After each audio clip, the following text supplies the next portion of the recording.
Good morning, all of you, class 11th student. This is classed by Pravan sir, Akash inter college Husainganj Fatehpur. Student Newton का द्वितीयक नियम chapter में numericals. एक numericals ये है कि एक कण पर 1, 2, 3 रूट 3 और 4 न्यूटन के एक समतलीय बल लगे हैं। पहले और दूसरे और तीसरे और चौथे बलों के बीच कोण दिया गया 60 अंश, 90 अंश और 150 अंश। तो इन बलों का परिणाम तथा वह दिशा ज्ञात करना है। तो कैसे ज्ञात करते हैं? तो सबसे पहले हमने x अक्ष और y अक्ष और z अक्ष तीनों अक्षों का निर्धारण कर दिया गया और बल 3 बल लगे हुए हैं तो 4 बल लगे हैं। तो चारों बल के लिए हम पहला बल x अक्ष पर लगा दिया, x अक्ष पर एक 0 अंश का कोण बना रहा है। उसके पश्चात दूसरा बल 60 अंश के कोण पर लगा दिया, 2 न्यूटन, जो कि पहले और दूसरे के बीच 60 अंश दिया गया। फिर दूसरे और तीसरे मतलब तीसरा बल 3 न्यूटन और चौथा बल क्या 4 न्यूटन बना दिया गया। इसमें हमने ये निर्धारित किया गया कि कह रहा है पहले और दूसरे के बीच 60 अंश बना दिया। दूसरे और तीसरे के बीच, तो दूसरे और तीसरे के बीच यहां से यहां तक के बीच 90 अंश का कोण बना दिया। फिर तीसरे और चौथे के बीच कितने हैं? 150 अंश। तो अब कुल मिलाकर यहाँ पर सभी के बीच कोण प्रदर्शित कर दिए गए हैं। तो यहाँ पर पहला बल 1 न्यूटन, दूसरा बल 2 न्यूटन, तीसरा बल 3 रूट 3, चौथा बल 4 न्यूटन, ये सारे बल प्रदर्शित कर दिए। पहले और दूसरे पहले अंश पर देखो 1 न्यूटन का जो बल लगा ये x अक्ष पर है, 0 अंश का कोण, इसलिए θ1 बराबर 0। दूसरे के बीच के लिए 0 और 60 अंश के बीच यहाँ पर 60 अंश का कोण है, 60 अंश आ गया। तीसरे के लिए यहाँ से 90 और 60 कितने हो गए? 150। तो तीसरे के लिए θ3 बराबर 150। और चौथे के लिए यहाँ से यहाँ तक 150 है, पूरा यहाँ पर 150, तो 150 कितना हो गया? 300। पूरा एंगल θ4 बराबर 300 हो गया। तो x अक्ष के अनुदिश और y अक्ष के अनुदिश क्षैतिज और ऊर्ध्वाधर घटक प्राप्त होते हैं। x अक्ष के अनुदिश घटक तो r cos theta, f1 cos theta, f2 cos theta 2, f3 cos theta 3 और f4 cos theta 4। f1, f2, f3 के मान यहाँ पर रख दिया गया 1, θ1 की जगह पर 0 और 60 अंश और 150 और 300। इन सभी के मान रखकर 1 cos 0 अंश cos 0 का मान कितना होता है? 1 होता है, इसलिए 1 आ गया। 2 cos थीटा 2 थीटा cos 60 अंश का मान कितना? 1/2 होता है। cos 150 को cos 90 प्लस 60 कर सकते हैं, cos 300 को cos 360 माइनस 60 कर सकते हैं। तो यहाँ पर आ गया 1, 2 से 2 कैंसिल हो गया, जाकर 3 रूट 3। cos 90 प्लस थीटा क्या होता है? Minus sin theta. sin cos के मान धनात्मक होते हैं, तो इसलिए यहाँ पर cos है, तो यहाँ पर ऋणात्मक आ गया, तो माइनस आ गया जाकर sin 60। और यहाँ पर 360 माइनस 60, तो cos इसमें धनात्मक होते हैं, तो धनात्मक 1 रख लिया गया, माइनस का लिख लिया गया, sin 60 का मान 3/2 लिख लिया गया, 4 आ गया, cos 60 का मान 1/2 आ गया, 2 दूना 4 हो गया, तो 2 हो गया, 2 से 2 कैंसिल हो गया, इनका 3 का गुणा किया गया, 3 आ गया, √3 का √3 में, तो 3 को 9/2 आ गया, ये आ गया पहला समझ। इसी प्रकार ऊर्ध्वाधर घटक के लिए y अक्ष के अनुदिश यहाँ पर लिख सकते हैं, y अक्ष के अनुदिश,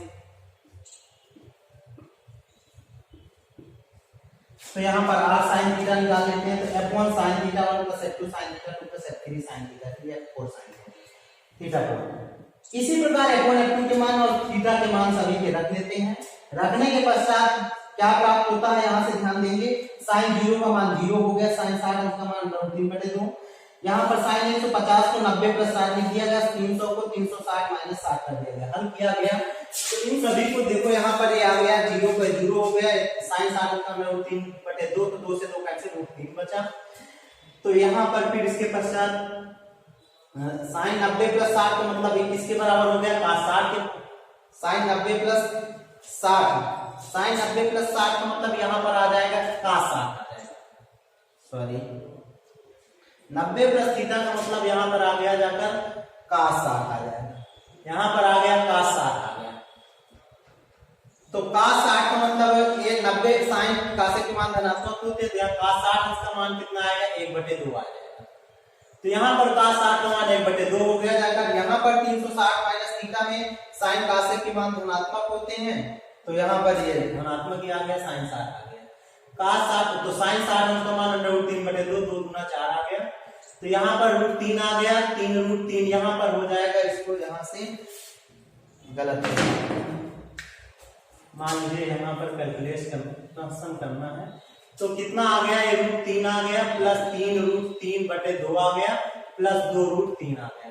तो यहाँ पर 2 एलसीएम हो गया जाता, तो यहाँ पर 2 √3 प्लस 3 √3 प्लस कितना 4 √3 आ गया। तो 4 3 7 2 9 9/2 √3 आ गया यहाँ पर। अब इसके पश्चात जब इतना आ गया तो अब इस पर कैलकुलेशन कर देते हैं, वर्ग कर देते हैं। समीकरण 1 व 2 को वर्ग करके जोड़ते हैं, तो जोड़ते हैं तो r square cos square r square sin square theta बराबर कितना आ गया, ये -9/2 का स्क्वायर प्लस 9/2 √3 का स्क्वायर कर दिया गया। तब यहाँ पर r स्क्वायर कॉमन हो गया तो cos square theta plus sin square theta और 9 9 81/4 प्लस 9 9 81/4 √3 का वर्ग। अब यहाँ पर r स्क्वायर इसका मान 1 होता है, तो यहाँ पर 4 एलसीएम हो गया तो 81 प्लस 3 का नाम 3 और 24 ये आ गया।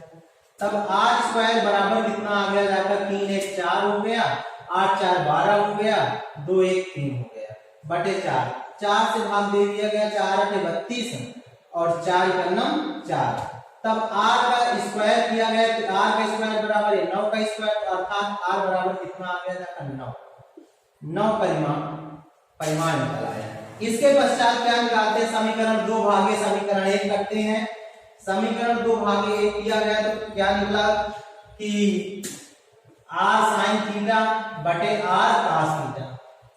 तो r sin थीटा का मान कितना है 9/2 √3 बटे इसमें कितना माइनस का 9/2। तो 9/2 से 9/2 कैंसिल हो गया, r से r कैंसिल हो गया, sin थीटा बटे cos थीटा बराबर माइनस का √3। ये किसका मान हो गया जाकर यहाँ पर tan थीटा बराबर कितना आ गया जाकर ये -√3। अब ये ध्यान देंगे tan कितने का मान होता है, tan 60 का मान √3 होता है। तो यहाँ पर 60 का मतलब ये 90 प्लस अगर tan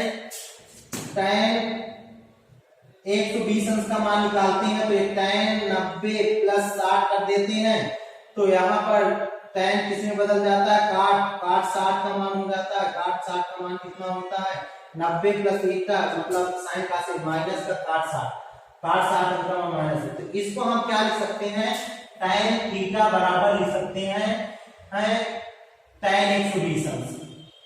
तो थीटा बराबर कितना आ गया 120 अंश। इस प्रकार आपका आंसर आता है, दिशा निकल आती है और परिमाण निकल आता है। आशा करते हैं आप लोगों को समझ में आ गया होगा। Thanks for watching this video.